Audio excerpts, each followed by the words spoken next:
Welcome back. You're watching Today. Now, it's that month where most people feel the financial pinch brought on by the festive season.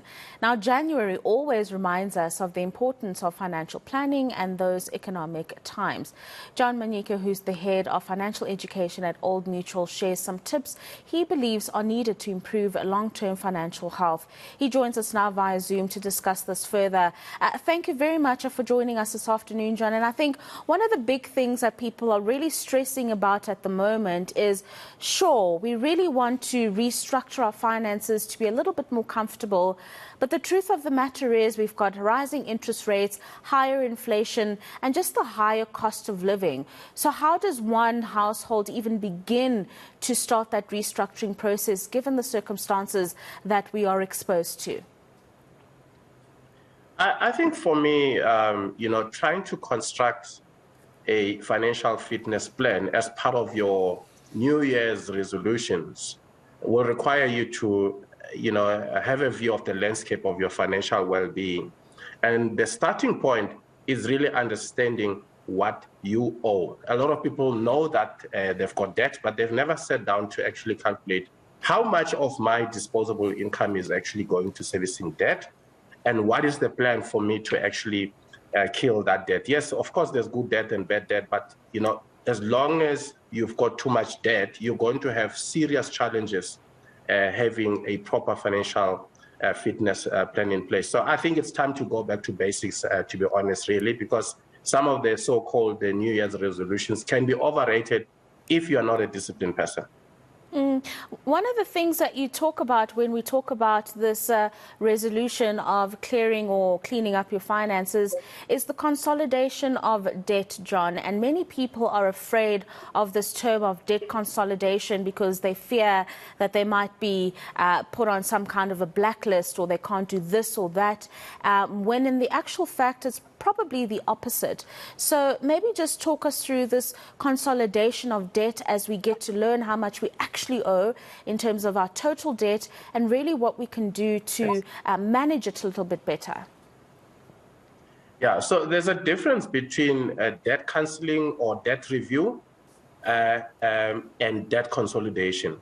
So debt consolidation simply means you are approaching one credit provider in order to consolidate all your loans, and they settle those loans on your behalf, and you have a single debt.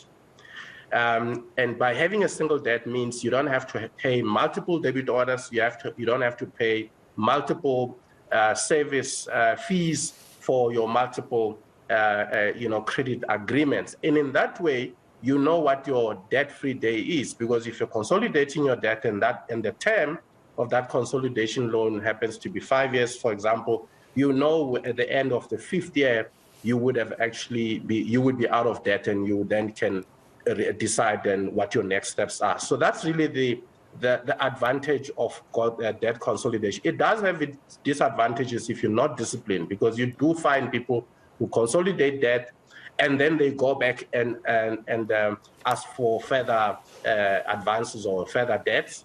And that creates more problem, because you cannot consolidate a consolidation loan because you are actually committing a financial suicide if you do that. But there's certainly scope for people who are over indebted to try and consolidate their debt, but they need to be disciplined in doing so. Debt cancelling is a different plan altogether, because that is the one that gets flagged with your credit bureau as well, that you've applied for debt review, and you may not apply for any credit until you're out of debt.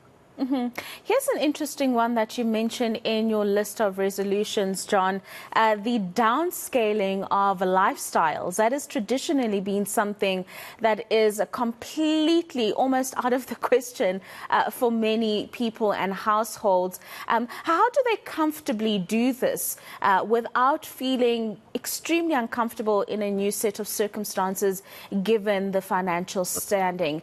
Talk us a little bit about this notion of downscaling the lifestyle.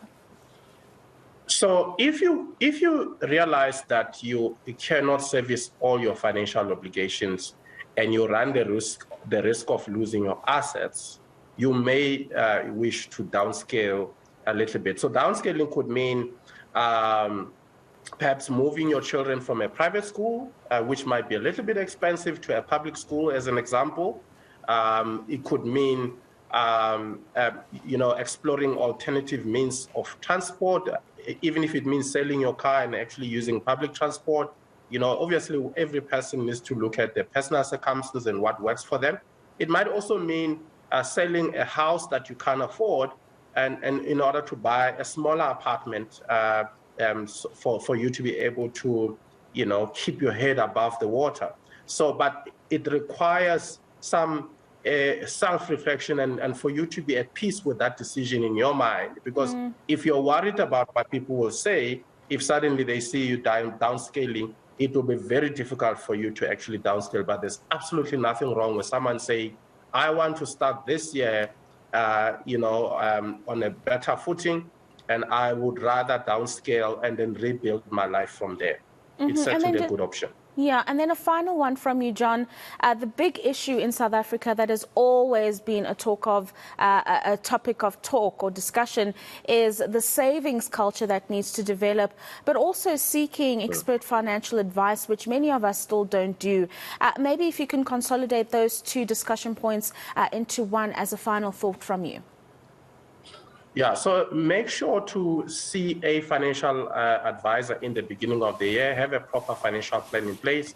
I know for a fact that a lot of people struggle with putting money aside, for future needs because of debt. That's why it's important to have a debt reduction strategy, but also have a proper financial plan that looks at your entire portfolio. But I think if you want to get to these things, you may need to change your perspective about a couple of things. Things like changing your perspective about a bonus. Don't look at a bonus or any kind of cash windfall. Don't look at that as an extra income. Let's see that as part of your financial plan so that you can pay your debt faster, and then you can have a plan towards savings and investment. But you definitely need to speak to your financial advisor to assist you with that. Do that early in the year. Thank you very much, John, for your resolutions or financial resolutions for 2023. That is John Manyike, who's the head of financial education, joining us this afternoon.